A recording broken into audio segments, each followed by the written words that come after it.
Hi, everybody. Welcome to another episode of the Successful Women's TV show. My name is Galit Ventura Rosen, and I am co founder of Everyday Woman TV. As always, I am bringing you another amazing woman that's doing wonderful things to help entrepreneurs. Welcome, Heather Ash. Thanks so much, Galit. So grateful to be here. It's so beautiful. I love your background. And you mentioned at the beginning that you're in New Mexico and you live on a huge ranch. So that background fits so perfectly. And it just makes me want to go there now. So see you guys later. Bye. Come to New So Mexico. I know, right? So I'm going to share a little bit about Heather Ash, and then we're going to go ahead and jump right into our topic. I'm excited to talk about unconditional leadership beyond pleasing, which all of us could learn a little bit of that, right? So here we go. HeatherAsh Amara. She's an author and land steward of her company, Warrior Goddess. She's the author of 9 books, wow, including the best-selling Warrior Goddess Training, The 7 Secrets of Happy and Healthy Relationships with Don Miguel Ruiz Jr., and the upcoming book, Wild, Willing, and Wise. She skillfully and unconditionally, I love that, guides people to shift from self-judgment and discernment, victimhood to authentic vulnerability, and to shed limiting domestication so they can ground into their self-intimacy, steadiness, and stillness. I'm a word girl, so I love reading bios like this that are so specific into these specific words of things you do. So I'm excited because more than likely you'll probably be sprinkling these words into what we talk about today as well. So thank you for being here. Let's go ahead and get started. Heather Ash, I would love to learn a little bit about this unconditional leadership beyond pleasing and what it actually means when someone hears those words. For me, unconditional is about being in respect for ourselves and others, showing up and being present. And conditional is when we say, I'll love you if, or I'll respect you if, or I'll be in relationship with you if.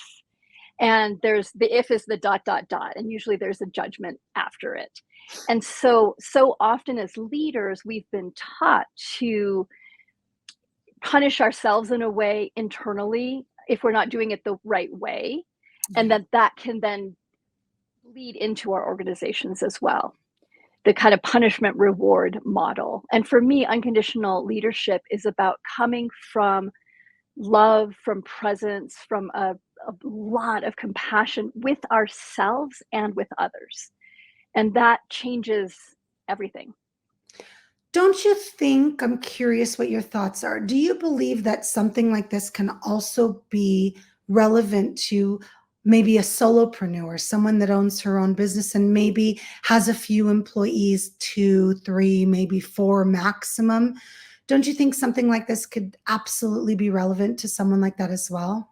Absolutely. And also parents, people that are in relationship, that when we're conditional in all of our relationships, especially when we're conditional with our relationship with ourselves, Right. there's often a lot of comparison of who we think we're supposed to be or where we think the other person is supposed to be. And Yeah. so coming into absolute presence, and I like to think about it that we want to move from judgment towards discernment. So Yeah. judgment has a flavor of good, bad, right, wrong. Okay. Discernment's super clean. Discernment's like, this isn't working for me. What happened? How can we do this in a different way the next time this comes up? So there's problem solving, but it's problem solving from a witness point of view. No blame, no Yes. guilt, no judgment. Yes. Oh my gosh, so much easier said than done, right? Oh my gosh, Exactly. I'm listening to your words and like, I know this and I know this and I still do it sometimes, but I'm getting better at it. So I don't want those that are listening and watching to beat yourselves up because you're trying so hard and you're not exactly where you want to be because it's definitely a journey. So let's talk a little bit about how those listening and watching can start the journey and process or continue it to stop being so judgy on themselves, blame themselves, and feel guilt. Because I can so So relate to huge. those. Yeah, Yeah. it's so huge. And I can share a story Yes, a please. personal story. So I used to work for a woman who was very, very controlling, and I was a pleaser. So I always wanted everybody to be happy and do it right. Yes. and she was never happy. And so what happened, and all my friends were like, "You shouldn't be working there, you should quit. That's a really, negative and judgmental situation." And I felt into it, and I was like, "You know what? There's something here for me to learn." So I'm not recommending everybody stay in hard situations, but in that time of my life, I knew there was something for me to learn. And Yeah. so I would show up at work every day and get triggered and feel bad and like I couldn't please her. And so I started doing different things. So one day I got angry back at her and that did not work. Yeah. Another day, like I was really feeling victimized and got really small. That did not work. And I Okay. did this for months of just practice, like there's something here to learn. And I would fail over and over again.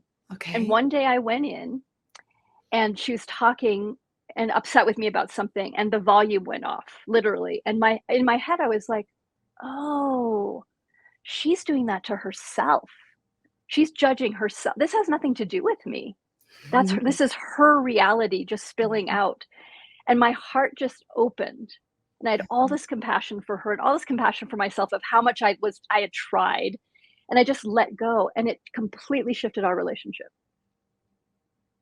Isn't that awesome? And shifted me, and what I recognized is, "Oh, this is my old pattern of wanting to please my dad and wanting to, like, be the good girl," and we had created this dynamic with each other, and the moment I shifted the dynamic, she couldn't play her part either any longer, Yeah. and it just bloop, the whole system undid. So Isn't it it takes amazing? patience. Isn't it amazing? I've had those Amazing. experiences as well with people. And a lot of times it's just growth within myself and then recognizing a lot of this stuff has nothing to do with me. Now, don't get me wrong. None of us should stick around and deal with people like this because it's their problem. They need to work through it because not always do we shift, do they shift? But I love that that worked for you. And I love that that happened because it's such a big lesson for those that are listening and watching because they themselves might have experienced that as well. Yes. Yeah. So let's talk a little bit more. I'm going to go there for a minute. So please don't get mad at me, listeners and watchers. As females, I swear we're sometimes it's ingrained in us to be people pleasers. And I love that you're talking about beyond pleasing when you talk about this leadership. And I want to share a few ways that we can stop being people pleasers when it doesn't make sense, when it doesn't benefit us. And I'm going to go there for a second because sometimes we're just doing it out of the we want to be liked, we want to be loved, we don't want conflict. Share a little bit about that, Heather Ash. Oh, it's so true. So I see there's 3 ways that we can start working to undo the pleaser because it's so many women are caught in pleasing, and I Okay. like us to think about we wanna shift to our superpower, which is being in service genuinely from our heart. When you unravel the strategy, I call pleasing a strategy because usually what we're trying to do is stay safe and make sure everybody feels good so we Yeah. feel good. When you Yeah. unravel the strategy, we just love giving and we don't have expectations or like my identity is if you like what I did. It's just we're letting our heart blossom, and that's a big joy. So three tips. One, stop apologizing Oh my unconsciously. gosh. Seriously, are we born with that as Oh my women? god, it's amazing. We learn it so quickly. Like someone stomps on your foot, and it's like, "Oh, I'm sorry." And I've been watching this in my community. We play a game in my community where if at workshops, if anybody says, "I'm sorry," we all say back, "You're beautiful." Oh, So it's not a punishment. It's not you're doing it wrong. It's like, pay attention. You don't have to apologize because often what we're apologizing for is taking up space yeah. physically and energetically. And so we have to stop. And when we stop unconsciously apologizing and really start like giving ourselves permission to take space Yeah. and to be in the world, then when we need to apologize, when we've actually made a mistake, then we can apologize fully. We can show up and face the conflict and the discomfort. And that's the second thing to get out of the beyond the pleaser is we have to be willing to be uncomfortable. And that's one of the hardest. It is. It is. Oh, But God, to that be was able to stay with ourselves and be like, I really want to please this person and this isn't going to serve anybody. And I always like to have people like bring your hands to your heart and just take a breath and be like, hi, sweetheart. It's okay to be uncomfortable. It's okay not to take an action here. It's okay to take a different action. It's okay to make a boundary. And as leaders, we must make good boundaries, which means, especially if we're pleasers, we're going to be uncomfortable. And it gets easier, but we have to practice. Yeah. Over and over Uncomfortable again. for me is a big one, HeatherAsh. Mm-hmm. I used to tell people often, I've just gotten used to being uncomfortable every day. Yeah. Because that's the only way that I grow or I allow opportunities. I mean, I always share, I've been doing these interviews now for 6 years. I've done hundreds and I still get nervous before I get on. And then my brain goes, well, why am I doing these? They don't feel comfortable. And it's just nerves. It's just nerves. And then I get on and I'm so happy I did it. So even something as simple as doing hundreds of interviews, I still get anxious and my insides get a little bit nervous. And so I've just learned that I'm only going to grow because I'm uncomfortable. Exactly. All right, number 3. Number 3 is super simple. Okay. It's called the period teaching. So what I noticed about most of our brains, and I found, like, I really discovered this in myself. I went into silence for 40 days over Lent, like Wow. 20 years ago.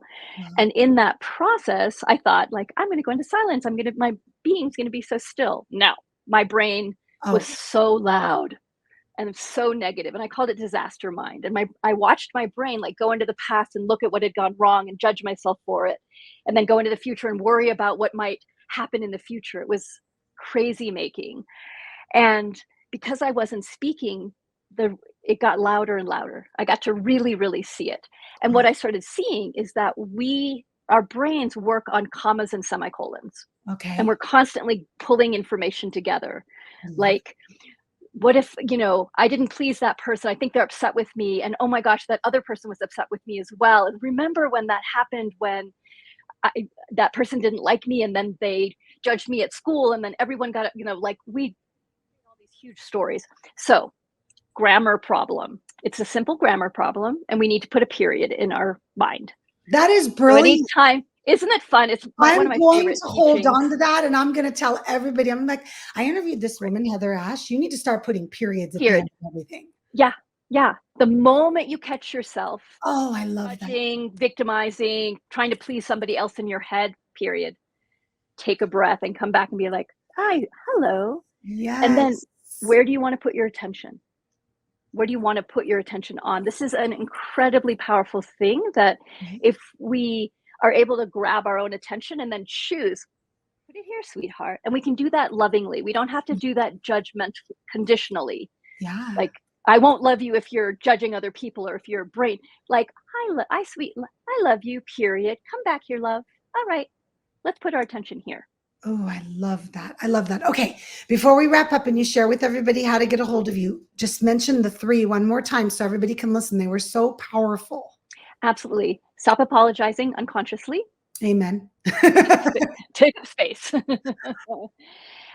Second one is around, now I've lost what the second one Oh, that's was. okay. That's because we're so present. Are you know, just it's proud so of us good. right now? We're being so present that you're actually practicing what you teach. I love that. I love that. Okay, we're going to remember them together. Period. All right, Third one is period. Third one. Okay, so first one was stop apologizing. Oh my God, I can't remember. What was the second one? It was so good. We've already forgotten it. Oh my God. I love it. That is I hilarious. love this. Guys, this is why I don't edit my videos, because we're being as real as we can with you. All right, so what you're going to do, ladies, is you're going to rewind.